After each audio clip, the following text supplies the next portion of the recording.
Oke, bismillahirrahmanirrahim. Assalamualaikum warahmatullahi wabarakatuh. Bagaimana kabarnya? Mudah-mudahan baik-baik saja ya. Sementara kita lakukan perkuliahan dengan cara yang seperti ini dulu. Setelah pandemi ini berakhir, mudah-mudahan kita bisa bertatap muka lagi dan tanpa perlu melalui media seperti ini lagi ya. Oke. Untuk mata kuliah kali ini saya akan menjelaskan mengenai awal daur hidup ikan yang merupakan bagian dari mata kuliah etiologi. Oke, mata kuliah etiologi itu adalah mata kuliah wajib untuk kelautan yang ada rumpun ilmu kelautan ya, walaupun sistem informasi, tapi ketika ada rumpun kelautannya maka ia wajib mempelajari etiologi, baik dari yang manajemen, baik itu yang teknologi kelautan sekalipun dia diharuskan mengambil mata kuliah etiologi karena memang ini dasar dari ilmu kelautan seperti itu ya. Jadi teman-teman saya harapkan antusias untuk mempelajari etiologi ini karena nanti ilmunya insya Allah akan terpakai seperti itu ya. Oke, ini capaian-capaian atau tujuan instruksional khusus untuk mata kuliah ini. Yang pertama, diharapkan mahasiswa mampu menjelaskan macam-macam telur ikan dan bagiannya. Kemudian yang kedua, mahasiswa mampu menjelaskan tentang proses pembuahan pada ikan. Dan yang ketiga, mahasiswa mampu menjabarkan perkembangan telur ikan. Oke ya. Nah, untuk untuk bagian 1 dan 3 itu saya akan menjelaskan dengan metode ceramah. Maksudnya seperti ini, saya presentasikan, kalian mendengarkan, seperti itu ya. Kalau untuk yang kedua nanti kalian yang akan menjelaskan. Oke. Seperti apa mekanismenya kita akan lanjutkan dulu ya. Oke, kita akan membahas mengenai awal daur hidup ikan. Oke, nah untuk kalau mengenai daur hidup ikan itu artinya ketika ikan tersebut sudah berhasil melewati satu daur hidup, maka dikatakan atau satu atau beberapa daur hidup, maka dikatakan populasi tersebut sudah stabil gitu ya. Kenapa dikatakan sudah stabil? Artinya dia sudah bisa hidup di situ, mencari makan di situ, tinggal di situ, kemudian mencari pasangan, bereproduksi, dan menghasilkan keturunan. Kemudian keturunan tersebut juga melakukan hal tersebut lagi. Jadi artinya kalau sudah seperti itu, populasinya dikatakan sudah cukup stabil, jumlahnya banyak, kemudian dia mendiami wilayah tersebut, seperti itu ya. Nah, kalau misalnya terus berdaur hidup seperti itu, maka bisa dikatakan bahwa populasinya sudah stabil gitu. Kalau cuman numpang sebentar terus pergi lagi, bukan populasi yang stabil di tempat tersebut ya. Nah, kemudian untuk dengan mengetahui awal daur hidup ikan ini, kita bisa mengetahui kemampuan hidup suatu spesies ikan. Misalnya suatu spesies ikan kalau ternyata ada perubahan suhu yang biasanya dia hidup di daerah yang tropis, kemudian dia berubah ke yang hidupnya di daerah dingin atau suhunya terjadi penurunan suhu, kemudian dia tidak bisa atau tidak mampu untuk bertahan, berarti dia memang tidak bisa melewati perubahan suhu tersebut. Tapi kalau ternyata adanya penurunan suhu kemudian dia bisa tetap tinggal di situ, berarti dia mampu beradaptasi dengan lingkungan tersebut. Nah, di awal atau dari fase-fase awal kehidupan ikan ini yang pertama yang akan diamati, karena kalau dari awalnya sudah tidak bisa, sudah gagal untuk proses rekrutmen, ke depannya hewan-hewan tersebut tidak akan bisa lanjut di tempat tersebut, seperti itu ya. Kemudian yang ketiga, jika ada teman-teman yang tertarik kemudian nanti akan ingin menjadi seorang pembudidaya, tentu pelajaran atau ilmu mengenai daur hidup ikan ini akan sangat penting, karena seorang pembudidaya itu tidak hanya membeli ikan kemudian menjualnya, tapi mereproduksinya, menunggu atau berusaha untuk ikan-ikan tersebut supaya bisa menghasilkan keturunan dan kemudian bisa bernilai ekonomi, seperti itu. Kemudian kita masuk ke macam-macam telur ikan dan bagian-bagiannya. Oke, Nah, telur dari hewan yang bertulang belakang, ikan bertulang belakang ya, secara umum dapat dibedakan berdasarkan kandungan kuning telur dalam sitoplasmanya, yaitu yang pertama ada telur homolesital, yang kedua ada telur telolesital. Perbedaannya apa? Oke, kita lihat. Telur homolesital, di mana golongan telur ini hanya terdapat pada mamalia. Loh, Bu, mamalia kok ada telurnya? Ya, mamalia juga bertelur ya. Maksudnya ada telurnya walaupun prosesnya adalah melahirkan atau beranak, tapi tetap dia uh, adalah pertemuan antara sperma dengan sel telur. Jadi ini adalah sel telur yang dimaksud di sini ya. Nah, sel telurnya seperti apa? Seperti ini bentuknya. Dia terdiri atas yang warna biru ini. Ini adalah sitoplasma gitu ya. Inilah sitoplasma atau cairan dari sel. Kemudian yang kuning ini adalah titik-titik dari yolk. Yolk ini adalah kuning telur. Kemudian yang pink ini adalah nukleus atau inti sel. Jadi kalau bentukan dari sel telur mamalia itu seperti ini.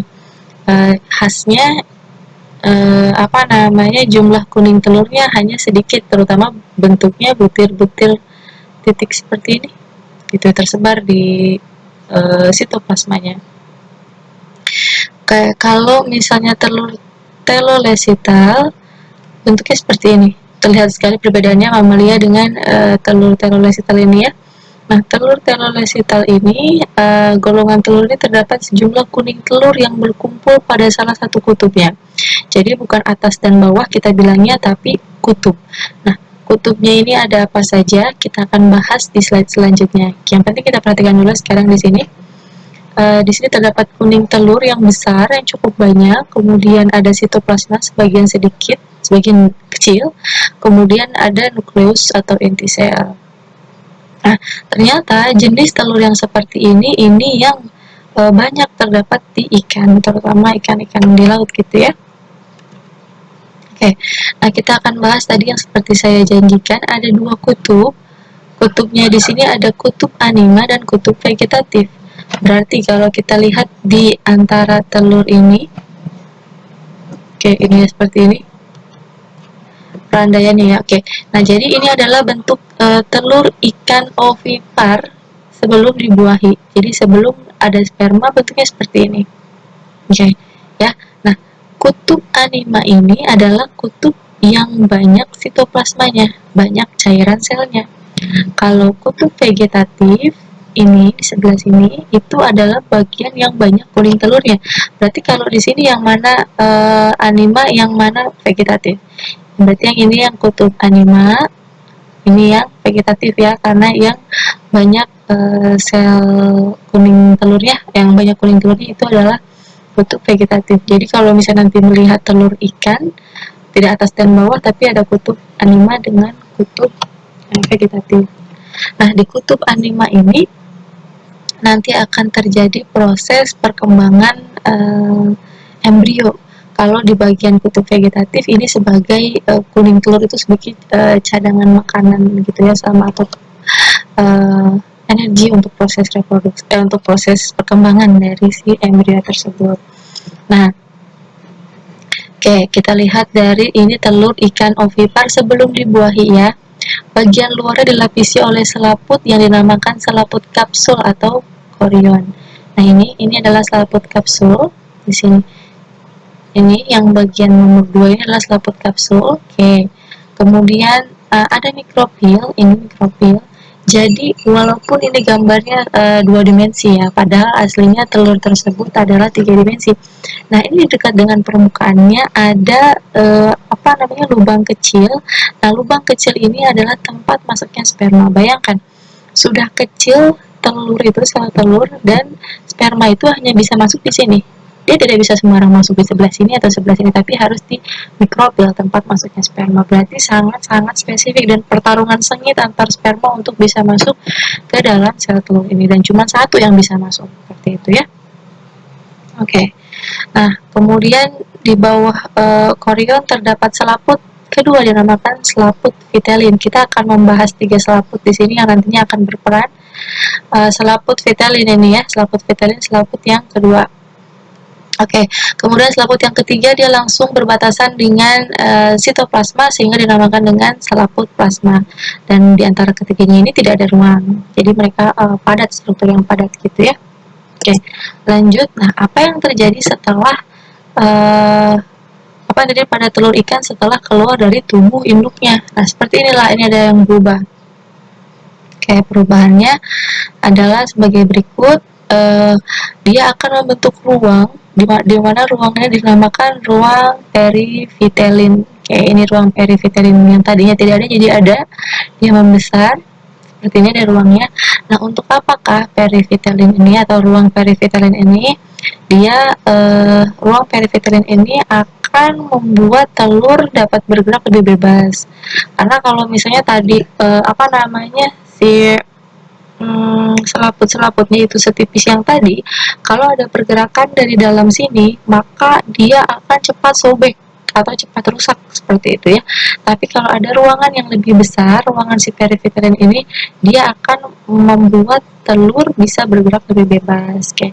Kemudian karena adanya ruangan ini, gelombang air, karena jangan lupa ikan itu dia akan menyimpan telur-telur ini di air ya gitu ya, tidak seperti manusia manusia yang apa namanya keluar dalam bentuk bayi gitu. Kalau ini dia dikeluarkan dalam bentuk telur, ditaruh di air, dan kalau itu kan akan sangat berbahaya. Kalau tidak ada ruangan ini, dia akan pecah gitu ya, akan mudah terombang-ambing kemudian pecah. Kalau misalnya ruangan ini, jadi dia lebih stabil. Yang mana yang disebut dia itu bagian sini maksudnya, biar dia stabil, tidak terguncang seperti itu ya. Kemudian fungsi ketiga dari selaput vitelin adalah penghalang masuknya air jangan sampai merembes ke dalam telur. Ingat, di luar sini adalah air. Jadi kalau misalnya tidak ada selaput ini, air akan terus masuk. Tapi kalau ada selaput yang perivitelin ini, air hanya tembus bagian satu ataupun dua seperti itu. Karena kenapa, emang kalau misalnya ada air masuk dalam sini, nanti nutrisi atau kondisi dari embrio yang dibutuhkannya itu tidak sesuai karena masuknya zat-zat asing ke dalam apa namanya sel kayak gitu ya. Jadinya dia membutuhkan sesuatu yang tidak bisa dilalui oleh air dari luar, yaitu adanya selaput vitelin ini. Oke. Nah, kemudian yang tadi selaput korion dia akan mengeras gitu ya. Nah, pengerasan ini bertugas atau berfungsi untuk mencegah terjadinya pembuahan polispermi. Polispermi ini ada banyak sperma, jadi sudah cukup satu sperma saja gitu ya. Kalau lebih banyak sperma nanti suka terjadi kelainan pada selnya.